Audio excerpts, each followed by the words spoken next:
Hi friends, कैसे हैं आप सभी। आई होप बहुत अच्छे होंगे। आपकी पढ़ाई बहुत अच्छी चल रही होगी और खुश होंगे एकदम, एक ज़िंदगी में एकदम मस्त चौकस। तो स्टार्ट करते हैं आज का हमारा चैप्टर रहने वाला है जो 7th क्लास की पॉलिटिकल साइंस की जो सीक्वेंस है एनसीईआरटी की, उसका जो इकाई सेकंड है बुक, उसका जो चैप्टर हमारा होने वाला है सरकार, गवर्नमेंट।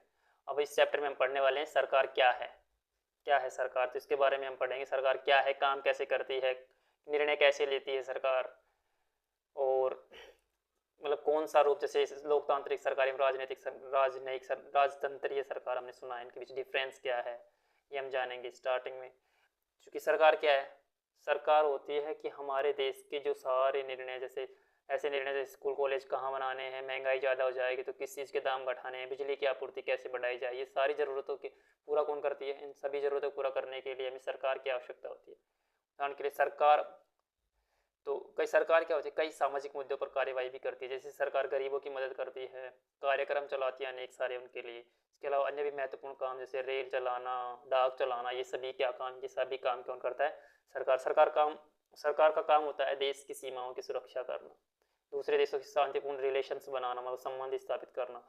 उसकी जिसकी जिम्मे मतलब अपनी उसकी जिम्मेदारी यह सुनिश्चित करनी होती है कि देश के सभी नागरिकों को पर्याप्त भोजन मिले, अच्छा स्वास्थ्य मिले, और जैसे कोई प्राकृतिक आपदाएं हो जाए तो उनमें उनको सुरक्षा मिल सके।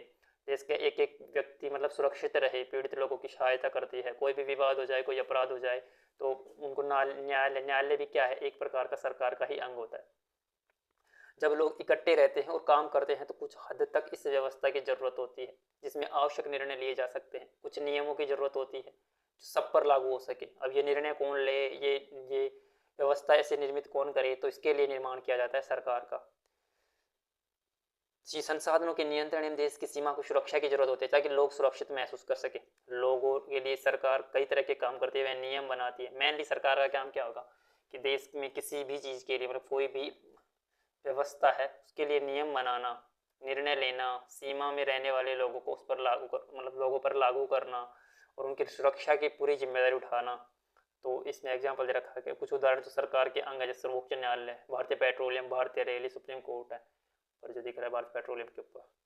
अब सरकार के स्तर, सरकार 3 स्तरों पे होती है, स्थानीय स्तर पर, राज्य स्तर पर, राष्ट्रीय स्तर।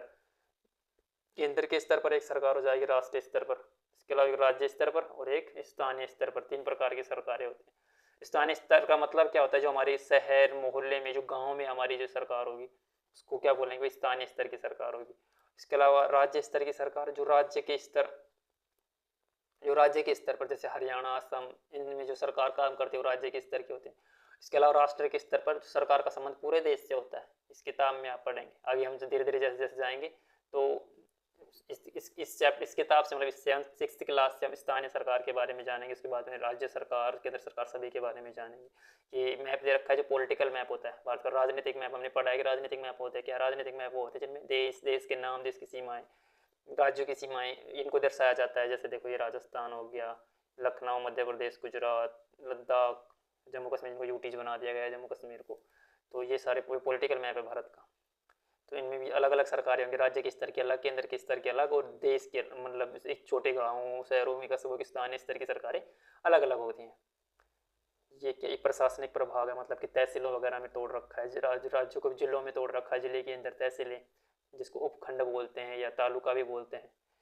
सरकार और कानून, सरकार कानून कैसे बनाती है, सरकार कानून बनाती है देश में रहने वाले सभी लोगों को क्या होते हैं, वे जो कानून जो सरकार बनाती है वो मानना पड़ता है।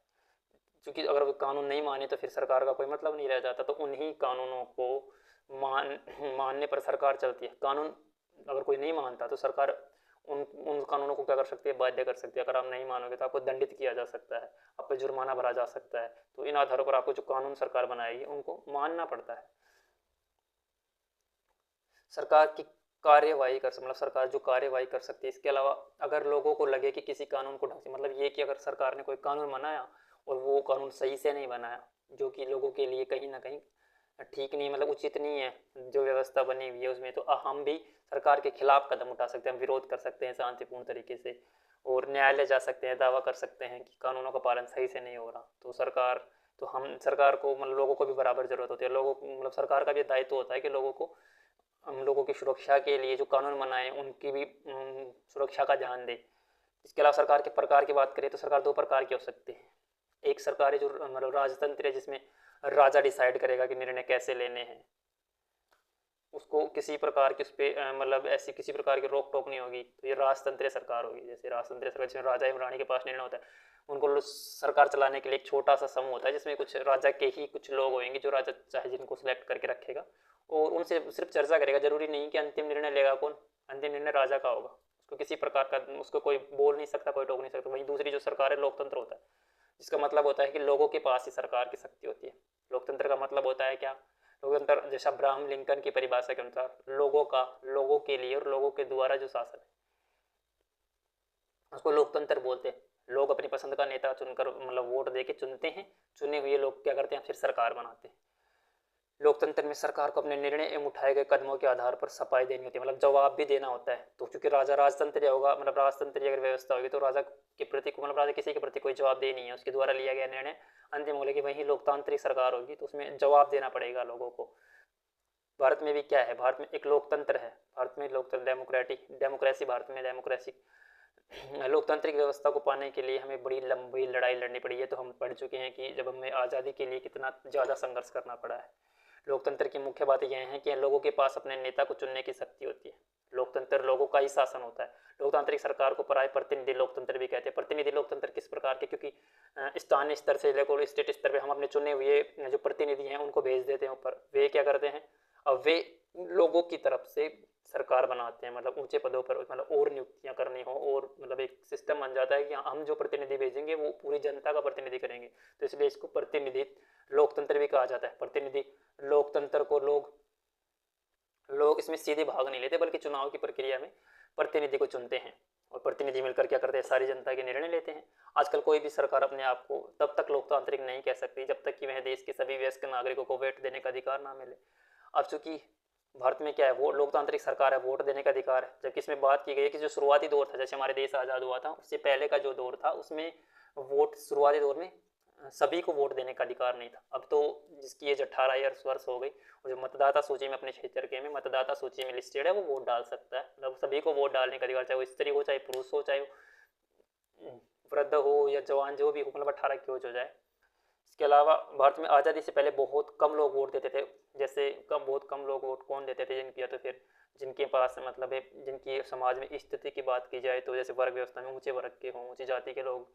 इसके अलावा स्टडी मतलब पढ़ाई का प्रेशर, पढ़ाई का वो लगा देते थे एक बैरियर तरीके से कि जिसने अच्छी पढ़ाई लिखाई कर रखी है केवल वो वोट डाल सकते हैं। मतलब कि बहुत कम लोग। इसका जो विरोध है ना, गांधी जी समेत अन्य नेताओं ने भी इसका विरोध किया था। मतलब कि गांधी जी ने 1931 में जो अपनी पत्रिका थी यंग इंडिया पत्रिका में लिखते हैं, गांधी जी ने कहा है कि मैं यह सहन नहीं कर सकता हूं कि आदमी के पास संपत्ति है वह वोट दे सकता है, लेकिन वह आदमी जिसके पास चरित्र है पर संपत्ति या शिक्षा नहीं, वो वोट नहीं दे सकता। ये पहले की व्यवस्था के बारे में बोल रहे हैं, जो गांधी जी के द्वारा लिखा गया है कि दिन भर अपना पसीना बहाकर ईमानदारी से काम करता है जो व्यक्ति, वह वोट नहीं दे सकता, क्योंकि उसके गरीब आदमी होने का गुनाह किया है। क्योंकि एक व्यक्ति जिसने दिन भर काम किया है, सिर्फ उसका इतना गुनाह था कि वो सिर्फ गरीब था, इस आधार पर वो वोट नहीं दे सकता। क्योंकि वोट का अधिकार महिलाओं को बड़ी आसानी से नहीं मिला। यहाँ पे महिलाओं को जो अधिकार मिले हैं वोट के, वो उनके भी एक बहुत कड़े संघर्ष के बाद मिले। महिलाओं को वोट का अधिकार कैसे मिला, अगर पूरे संसार और वर्ल्ड की बात, स्वेच्छा से मतलब महिलाओं को वोट देने के अधिकार नहीं दिया कि अपनी इच्छा से दे दिया होगा, उनको भी बहुत संघर्ष करना पड़ा। जैसे यूरोप एवं अमेरिका की महिलाओं ने सरकार के कार्यों में भागीदारी के लिए बहुत संघर्ष करना पड़ा था। जब फर्स्ट वर्ल्ड वार हो रहा था तो उनमें इन्होंने एक मूवमेंट स्टार्ट कर रखा था जिसे महिला मताधिकार आंदोलन, या अंग्रेजी इसको सैफ्रेज मूवमेंट बोलते हैं। सैफ्रेज मूवमेंट, महिला मताधिकार आंदोलन। तो ये जो फर्स्ट वर्ल्ड वॉर चल रहा था उस टाइम पे इनकी काबिलियत का पता चला कि लोग चले गए, जैसे लोगों ने ये जिम्मेदारी महिलाओं को संभाला कि जो काम पुरुषों को करना था वे सभी देश के काम अंदर के वे तो दे दिए, महिलाओं को संभाला दिए गए। इसके अलावा पुरुष युद्ध में चले गए तो उनको पता चला कि जब उन्होंने महिलाओं के काम को देखा तो उनको आश्चर्य मतलब उनको आश्चर्य हुआ कि उन्होंने महिलाओं को उनके क्षमताओं के बारे में क्यों इतनी उनकी गलत रूढ़िबद्ध धारणाएं थी। इस तरह महिलाओं को निर्णय लेने में समान रूप से योग्य माना जाने लगा। अब महिलाओं के मताधिकार आंदोलन के साथियों महिलाओं ने भी वोट देने के लिए बहुत मांग की। वहीं उन्होंने कैसे कैसे आंदोलन किया, मतलब लोहे की जंजीरों में बांधकर प्रदर्शन किया। कई क्रांतिकारी महिलाएं जल भी गई, भूख हड़ताल में बैठी। तो आखिरकार में महिलाओं को इतना संघर्ष करने के बाद 1920 में अमेरिका में महिलाओं को वोट देने का अधिकार 1920 में मिला। वहीं इंग्लैंड में की बात की जाए, जिनको मॉडर्न कंट्री मानते हैं, जो जो ये यूरोप की मॉडर्न कंट्रीज़ हैं जिनमें भी में से इतना संघर्ष के बाद में महिलाओं को वोट का अधिकार मिला, इंग्लैंड की औरतों को यह अधिकार मिला था 1928 में। तो ये हमने सरकार के बारे में जाना कि सरकार क्या है, क्या काम करती है, कितने प्रकार की सरकार होती है। 2 प्रकार की सरकार देखी हमने, राजतंत्र, लोकतंत्र। तो इस चैप्टर में इतना ही। जो नेक्स्ट चैप्टर होगा उसमें हम और अपने जो ओवरऑल नॉलेज है उसको और आगे ले जाएंगे, एक सीढ़ी और ऊपर चलेंगे। तो सीढ़ी दर सीढ़ी चलते हैं। तो आई होप आपको समझ आया होगा ये चैप्टर। तो मिलते हैं नेक्स्ट वीडियो में। तब तक के लिए चैनल को लाइक करना, चैनल को सब्सक्राइब करना, वीडियो को लाइक करना, शेयर ज़रूर करना। Thank you.